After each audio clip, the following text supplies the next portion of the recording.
Peggy 18. Welcome, stranger. Name's Halleck, and it's a pleasure meeting you. I run this little shop. Got enough supplies here to keep you alive and fighting. Rage, at its core, is a first-person shooter. These other elements like racing and vehicle combat, they're additive to the experience. But it's important not to get confused by really what we do. We're id, we make first-person games. You know, when you pick up the shotgun and you shoot a bad guy, you know what to expect.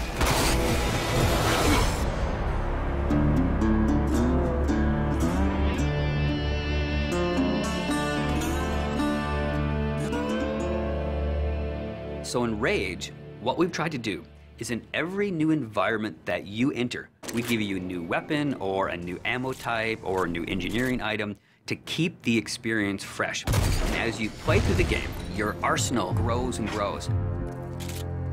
It's a few different elements that really make a weapon good or satisfying. When you hit the fire button, it needs to do something on the other end.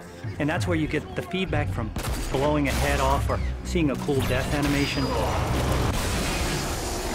You know, I've always loved shotguns in all of the id games especially.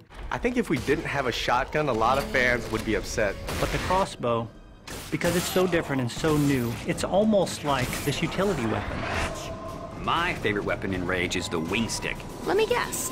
You want to know how to throw a wing stick. The wing stick is an offhand, instant throw weapon.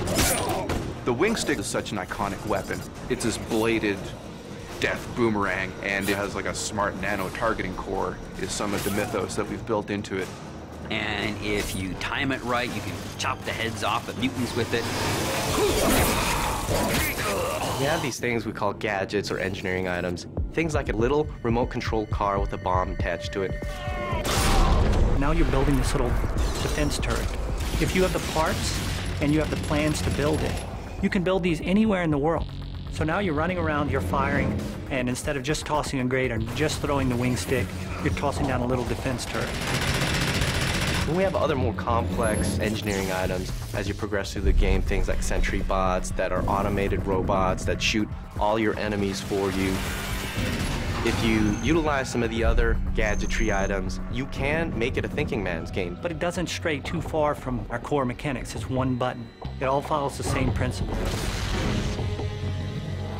I pay nicely for quality goods. There is an economy, and when people first think about the economy, they think RPG. But the economy is really your tool to manipulate how you want to play the game. It really is this player choice mechanic. So you're picking up this cash and these other cool items, then you sell it and you pick which ammos you want to buy. When you get these new things, you'll want to try it out. And when you do, you learn how that impacts you as the player and how you want to approach a situation.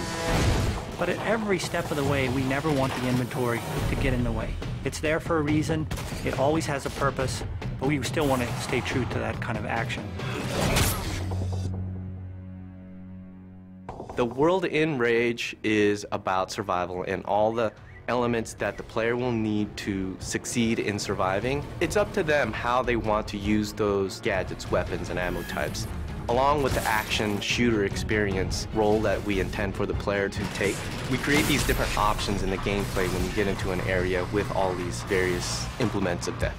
Or, you know, you may not want to have any strategy. You just may want to kick in the door, pull out your big shotgun, and start blasting away at the bad guys. We really give players the opportunity to engage the enemy AI in the way that's best for them. And we feel that that adds a lot of life and replayability to the game.